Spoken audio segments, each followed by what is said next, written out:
With the Lucky Land Slots, you can get lucky just about anywhere. This is your captain speaking. We've got clear runway and the weather's fine, but we're just going to circle up here a while and get lucky. No, nothing like that. It's just these cash prizes add up quick. So I suggest you sit back, keep your tray table upright, and start getting lucky.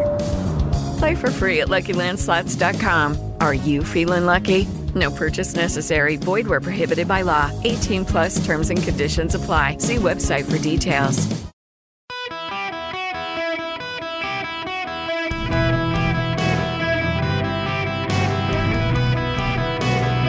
Welcome to the Eric Erickson Show podcast, Hour 2. Hello and welcome. It is Eric Erickson here. The Eric Erickson Show across the nation. The phone number is 877-973-7425.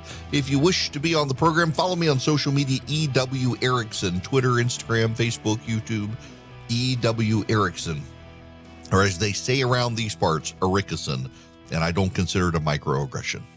Now, before I get back to phone calls, open line today for 877-973-7425. I got to mention this story.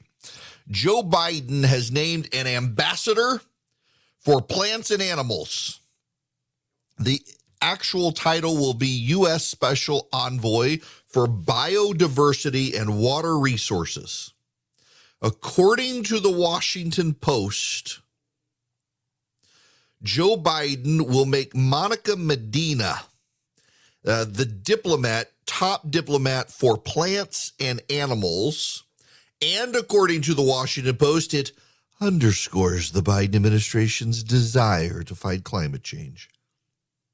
There's a direct connection between biodiversity loss and instability in a lot of the parts of the world, Medina told the Washington Post.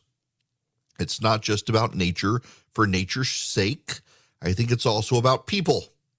Medina currently serves in the State Department as Assistant Secretary for Oceans and International Environmental and Scientific Affairs. She's an outspoken proponent of the Green New Deal. Alexandria Ocasio-Cortez's proposal that would cost $9 trillion to implement and have negligible effect on global temperatures. According to a piece Monica Medina wrote in January 2019, the Green New Deal is a unifying political message that gets back to the basics of creating an economy that works for all people and protects the planet as a result. She's also a prominent advocate for fully integrating women into military combat roles, which resulted in lowering physical standards to accommodate female trainees who could not pass with the more aggressive standards. What the Washington Post failed to note until conservatives pointed it out is that Monica Medina is Ron Klain's wife. Ron Klain, of course, is the White House chief of staff, who regularly botched his interactions with Senate Democrats, cost them a lot of time, and resulted in Joe Manchin giving them a deal that was only less than half of what they actually wanted. What is also striking is Medina really is a climate zealot. But I want to go back to this quote real quick. The Green New Deal is a unifying political message that gets back to the basics of creating an economy that works for all people and protects the planet as a result. Joe Biden's new ambassador for plants and animals, who is Ron Klain, his chief of staff, it's his wife, believes the Green New Deal will get us back to creating an economy that works for all people and protecting the planet. What does that economy look like? We get a sense of it from something that happened in Montreal with Pete Buttigieg. Pete Buttigieg laments that the aviation industry has not done enough to cut emissions. Now, aviation accounted for only 2% of global energy-related greenhouse gases, according to Axios, but that it's going up. Aviation, along with marine shipping, is exempt from the Paris Climate Agreement. Why? Because what happens if the battery runs out in a battery-powered plane? Well, y'all die when it crashes. Pete Buttigieg says that the aviation industry needs to do more. What's going to happen? Well, there's a reason the aviation industry is exempt from the Paris Climate Accord, because if airlines have to become even more efficient, they become more expensive. And as they become more expensive, those costs get passed on to consumers. Or the planes have to get smaller. Fewer people can travel, and the aviation industry has to raise rates. Either way, the consumers bear the burden if you force the aviation industry to recalibrate standards. Pete Buttigieg believes that the climate law passed. What climate law? Well, that would be the Inflation Reduction Act, which they're now openly saying really is a climate piece of legislation. And Pete Buttigieg believes that the new climate law will give some diplomatic leverage to show the United States actually means what it says and says what it means about climate change. And Buttigieg says that there's got to be better efficiency and less greenhouse gas emissions in the aviation industry. Now, what's going on here?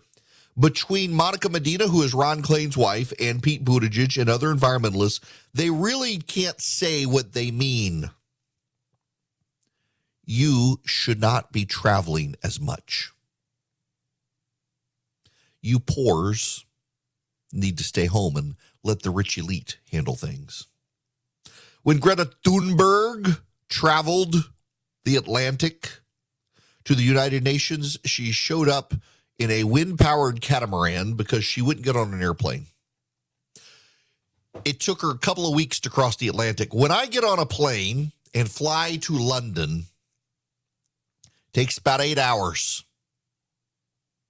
On the way back, depending on the jet stream, it take between 7 and 8 hours. It's about an 8-hour flight from Atlanta to London. I'm not getting on a boat for 2 weeks. What they want you to do and what they want to do to improve climate change is to keep you from traveling. That's why they want every one of us in cities. They don't like those of you who live in suburbs, exurban areas, rural areas. They don't like you. They can't control you in those areas as much. They can put you into a city, give you public transportation, and take away your cars and tell you deal with it. They can't do that to people who live in suburbs and rural areas where you got to travel to go to the grocery store. You can't just get on the local train or bus because you don't have one. They don't want you flying as much. They don't like you going on family vacation when you all get on an airplane. They want to make it more expensive, cost prohibitive. So they've taken away your gas-powered cars and put you in something battery-powered, and then they've taken away your ability to afford air travel. So now you can only go within a reasonable day's distance of a battery-powered car, so you're staying locally. It's why the environmentalists also favor the farm-to-table movement, where you're buying stuff very close to your home because they don't like the global footprint of mass-produced food. They don't like they don't like Monsanto and the others. They don't like genetically modified food, GMOs they call them. They don't like it because you can mass produce corn on a scale you used to not be able to do and feed way more people, and that is keeping people alive, and we need less people. And the people we have, they need to stay more contained in local areas. They don't need to travel. The heaven on earth that the global elite intend to provide to solve global warming is a heaven on earth for them and a hell on earth for you. And they'll make you feel good about it. That's what all of this is. It is Malthusian. Malthus was a preacher, a priest in England, and a philosopher who believed that as population grew, we would have major scarcity, and as that scarcity grew, we would have mass starvation. And because of innovations of technology, Malthus's predictions never came true. And the left, who are Malthusians, are convinced that we have to stop the scientific research on mass production of food. We have to stop the scientific research on advances in technology. We got to stop this all so we can return to nature. And by returning to nature, we return to a level of scarcity. And at a level of scarcity, population hits an equilibrium, not artificially created by mankind's advance, but naturally created by starvation and death. That's the future the environmentalist left wants. It is a deeply religious future full of zealots who believe that the whole world burns no matter what they do. They can be as repentant as possible. They can do everything possible. They can kill their kids, abort the one in the womb, drive a Yugo, run on unicorn farts, eat vegan, and still they're going to burn because of the pagan heretic across the street who has the SUV and the 5 kids and grills out every weekend. They can't live on their heaven on earth while you mouth breathers who believe in Jesus Christ still exist. The environmentalists must silence you, convert you, or wipe you out. And they don't want dirty hands doing it, so they want to stop food production and travel and let nature take its course. These are the Malthusians. They are a deeply religious people who worship death. Now, having got that off my chest, let's go back to the phones. Waiting patiently. Ariel, you're going to be up next. Ariel, how are you? Hey, Eric. Good to talk to you again. You too. Just a quick question. Obviously, we can all see the destruction in Florida from the hurricane, and that's obviously rescuing, all that stuff is the priority. But just curious, because we are 5 weeks away kind of from an election, how is voting and stuff like that handled in areas of disaster? I forget, I have a lot of family that are in the Panhandle that were affected by Michael. Mm-hmm. And I forget how that was all handled then, but I'm just curious as to, you have places like Sanibel Island and all this stuff that is basically cut off from everybody right now because of the bridge. But how is stuff like that handled? Just curious. There are a couple of ways. First, what they do is they do a very aggressive public push to tell people who are displaced from their homes, go get absentee ballots. And you can get absentee ballots in Florida, and you will be able to show up at a board of elections. Not if you live in DeSoto County and you're now in a different county and you can't get to that board of elections, you can go to a different board of elections, show your driver's license so they can confirm your ID. They will give you an absentee ballot for your local for your location so that you show up, you present credible ID that you are who you are. They'll be able to get you a ballot for your location. You'll be able to cast it by mail so you're not impacted. Also, what they will do is mobile command centers on election day in areas where precincts have been wiped out. They will bring in mobile command centers so people can still go vote locally in there. They'll power them by generators if they can't get power back in the power lines. They got lots of ways to do it, to take care of it, and they'll make sure that people can vote. But again, if you're in Florida right now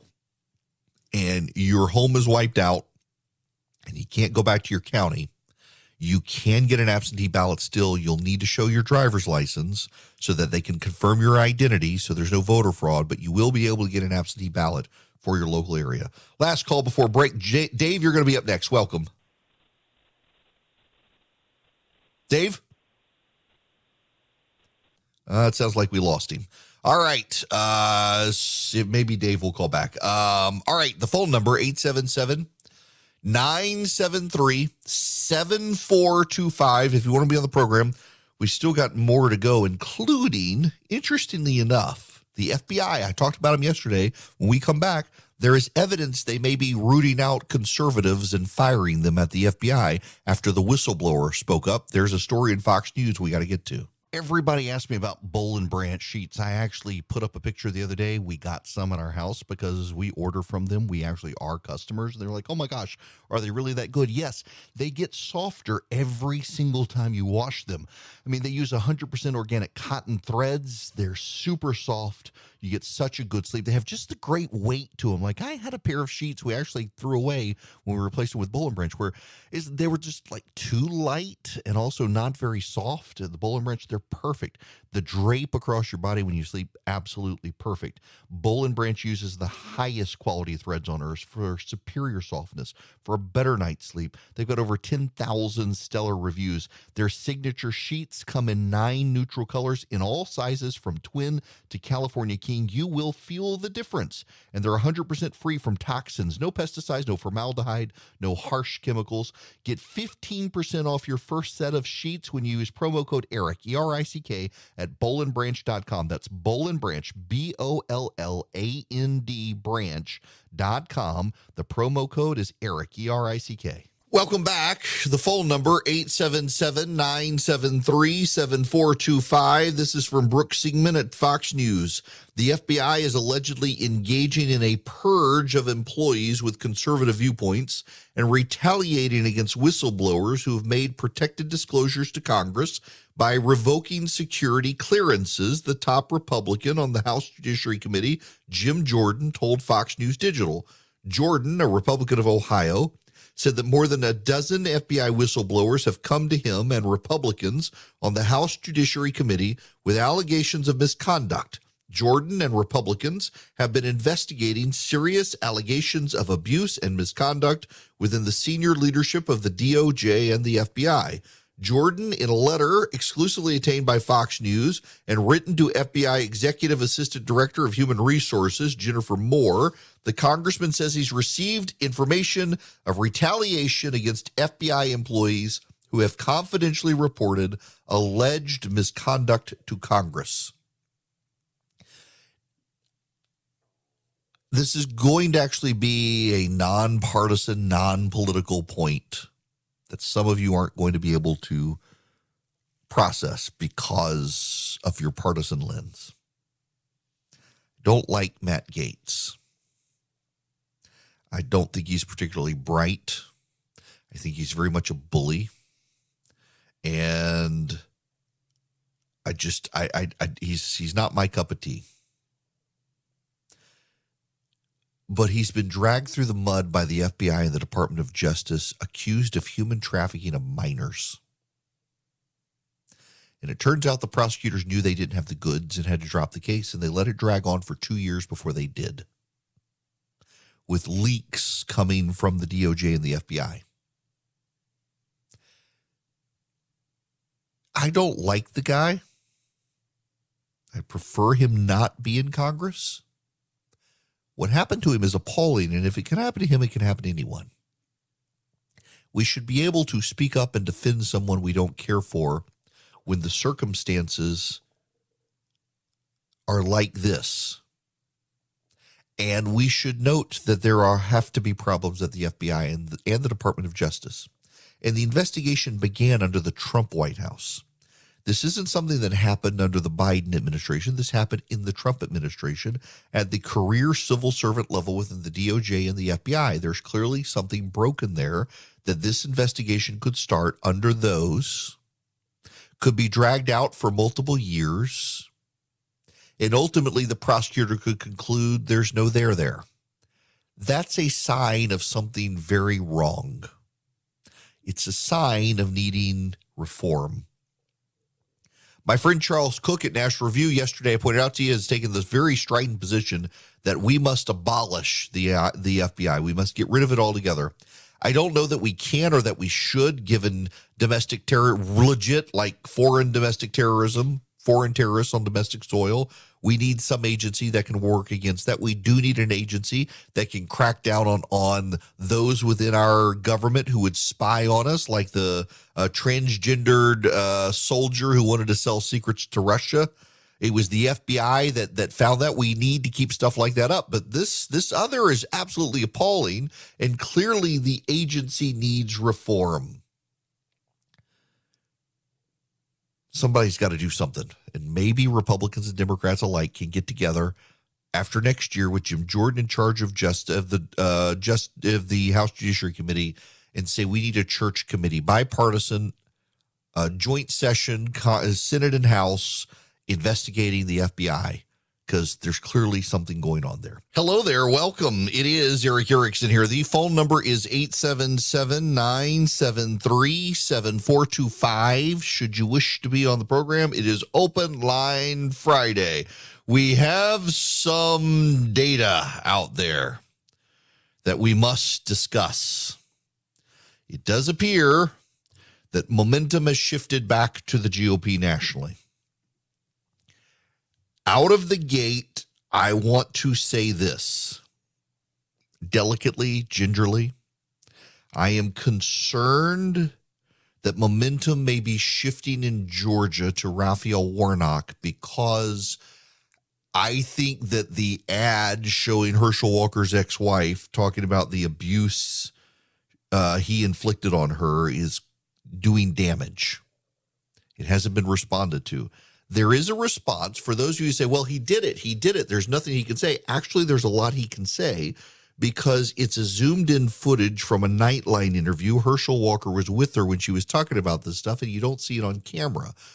This was an interview she agreed to do with Herschel Walker about his struggles with mental health before he got treatment and help, and he has moved on from that. He has grown, moved on, repented, and Warnock is binding him to that.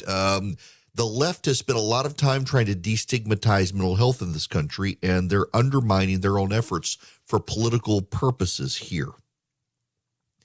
It can be responded to, but the Walker campaign doesn't have the money to do it. And I think if they can't respond quickly and decisively, you've got about a month left. Early voting is about to start.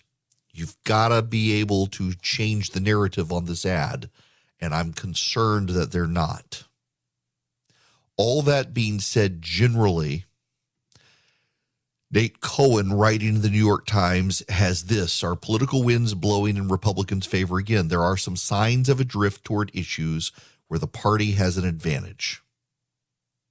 For most of the summer, President Biden and the Democrats had the political winds at their backs.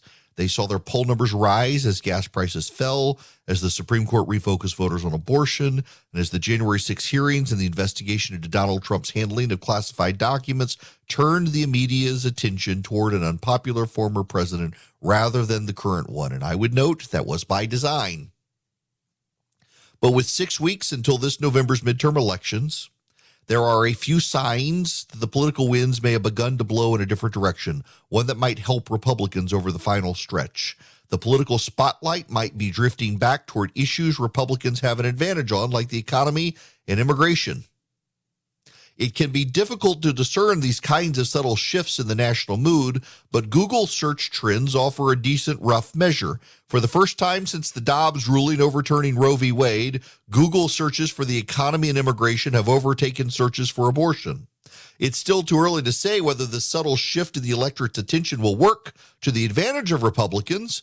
To extend the political winds analogy, maybe the pro-democratic winds have subsided, yielding a relatively stable political environment. But the new Google Trends numbers resemble the figures from the spring when Republicans held the edge.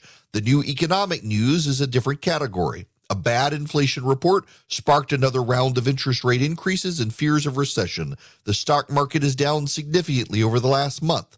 This might be more of a return to the politics of April. The so-called generic ballot poll haven't really changed yet. Democrats enjoy a slight lead, but this weekend, 2 polls showed Republicans with a lead among likely voters, including the ABC Washington Post poll showing Republicans up by 5. It could be an outlier, or it could be the first sign of a shift. CBS now has the GOP up 1. I expect this in a pattern of Republican dominance at the polls.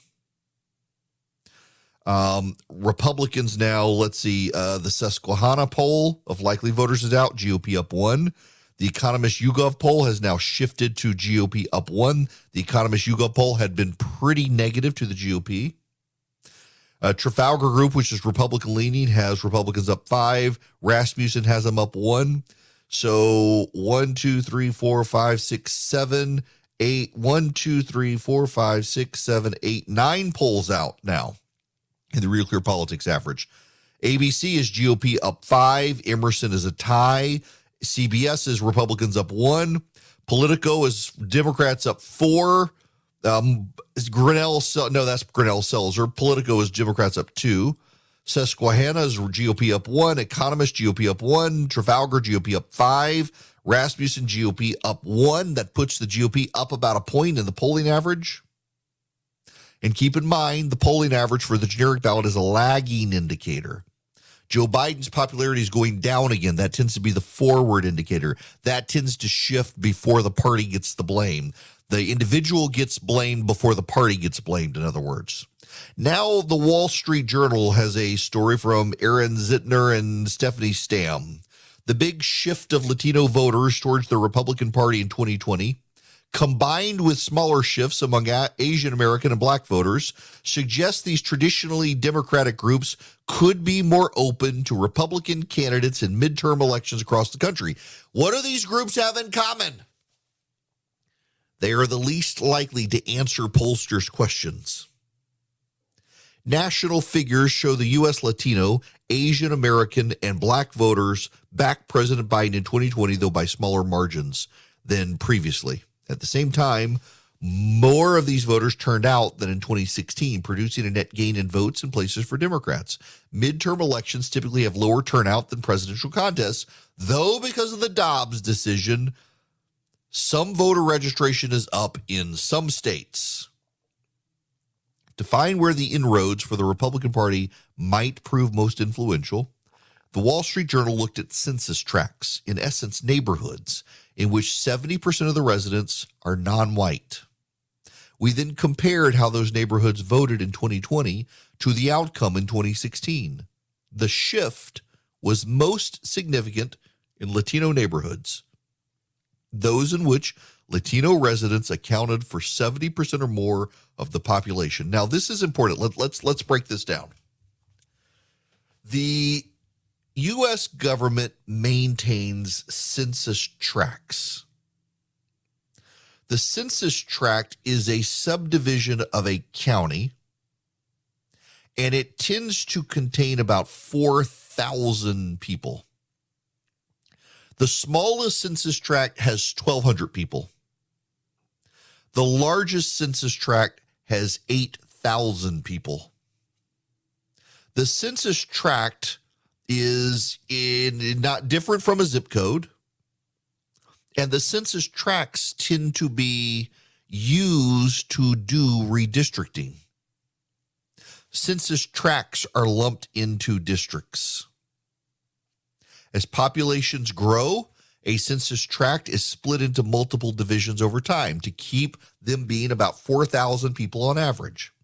So when you use a census tract, that's the smallest division of people the government keeps track of. And you can take the people who vote from those areas, and you can fairly well determine within a precinct of voters how people have shifted over time. So the median shift across neighborhoods in 2000 was a 7.2-point increase in support for Donald Trump compared to his 2016 share. The shift towards Mr. Trump was even greater in some Latino neighborhoods in rural South Texas, where the shift was over 20 points.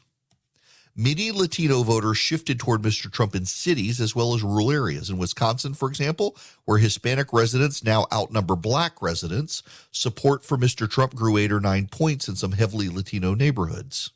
Mr. Biden won those neighborhoods overwhelmingly, but the declining Democratic margins, if they persist, could be a factor in the state's elections this year. Nonpartisan analysts say the race for governor is a toss-up. Wisconsin Senator Ron Johnson, running for re-election, is considered the Senate's most vulnerable incumbent Republican, and he probably will win re-election. The races for governor and Senate are highly competitive in Pennsylvania, where Mr. Trump's share of the vote rose in 2020 in Latino neighborhoods of Philadelphia, Reading, and other cities. In Allentown, Pennsylvania, which ranks third among Pennsylvania cities for share of Hispanic residents, Democrats are defending a House seat in a contested race. Some Latino neighborhoods shifted to the GOP by 10 points in 2020. Asian Americans make up a small part of the voter pool, but by some measures, they're the fastest growing ethnic or racial minority in the electorate.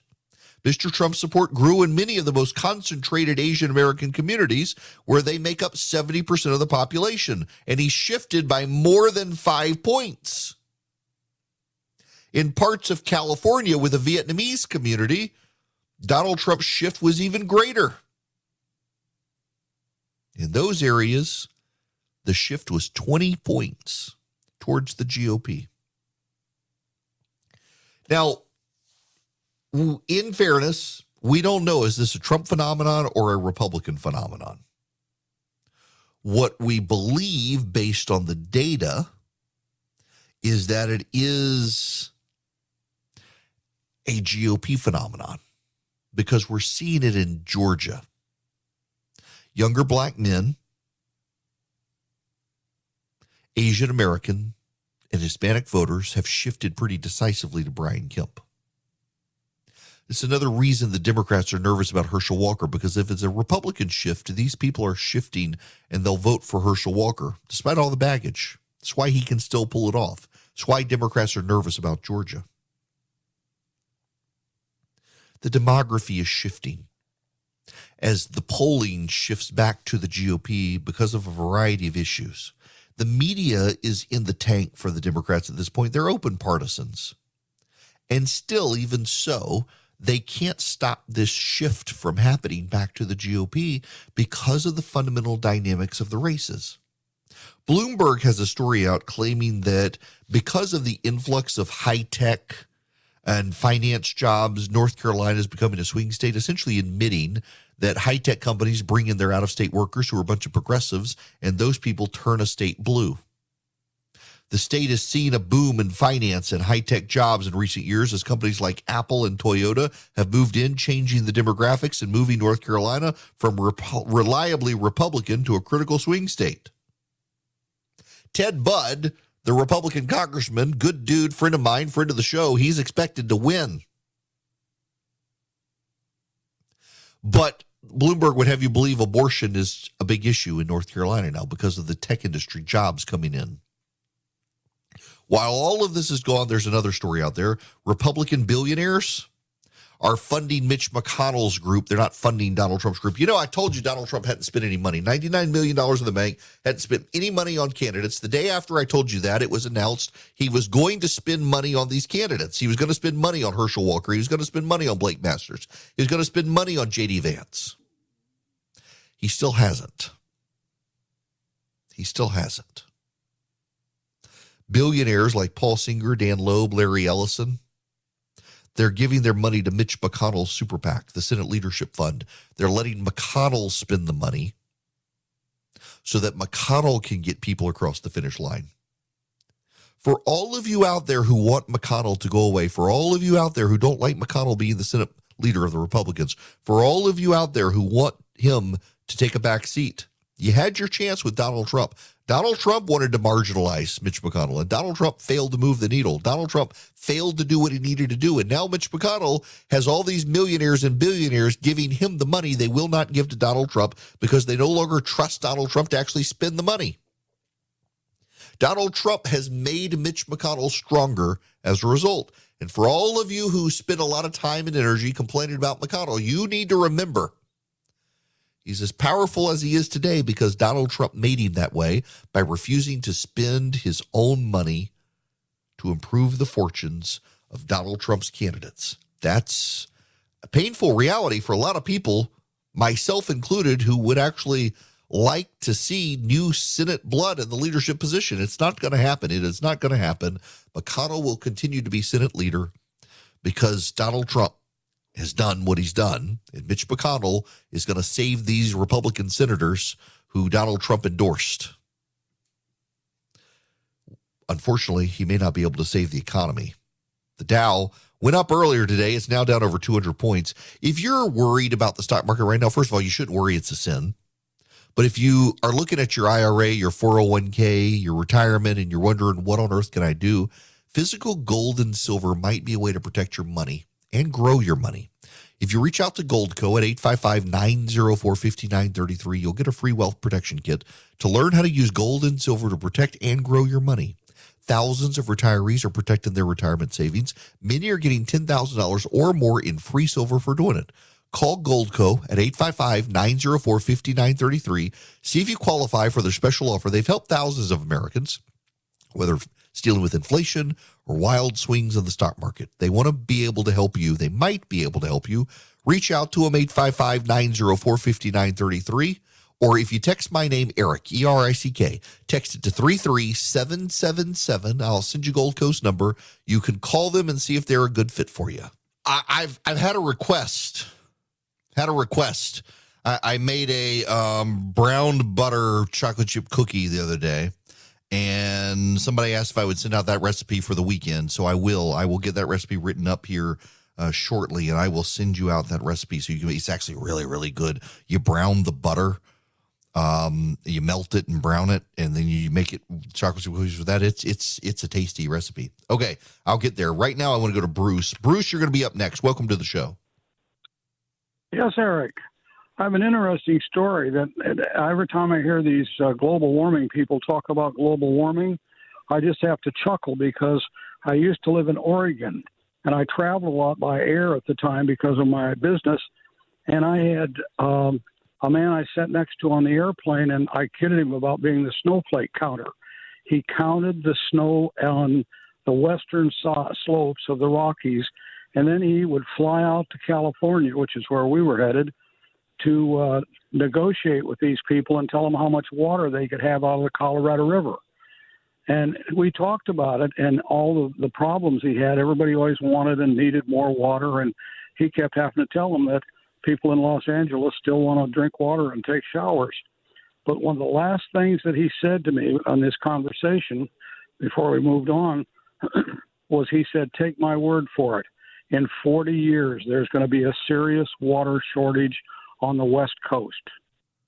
And he knew what he was talking about. And he said it was all based on population. It had nothing to do with global warming.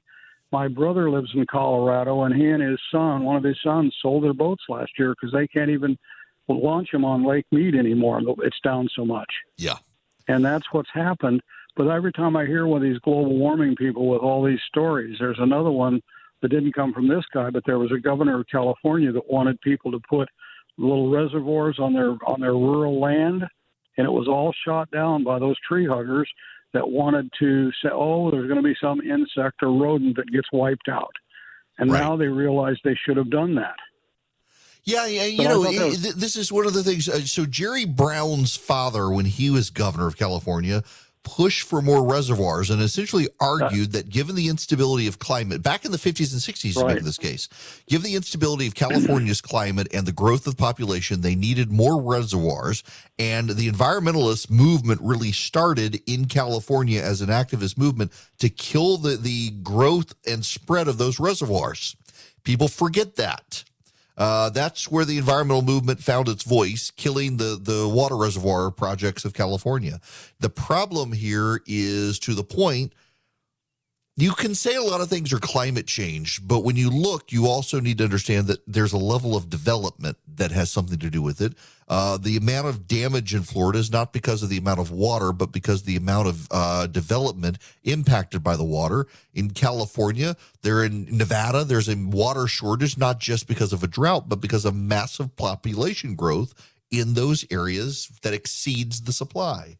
Judy was boring. Hello. Then Judy discovered ChumbaCasino.com. It's my little escape. Now Judy's the life of the party. Oh, baby, mama's bringing home the bacon. Whoa, take it easy, Judy. The Chumba life is for everybody. So go to ChumbaCasino.com and play over 100 casino-style games. Join today and play for free for your chance to redeem some serious prizes. ChumbaCasino.com. No purchase necessary. Void where prohibited by law. 18+ terms and conditions apply. See website for details.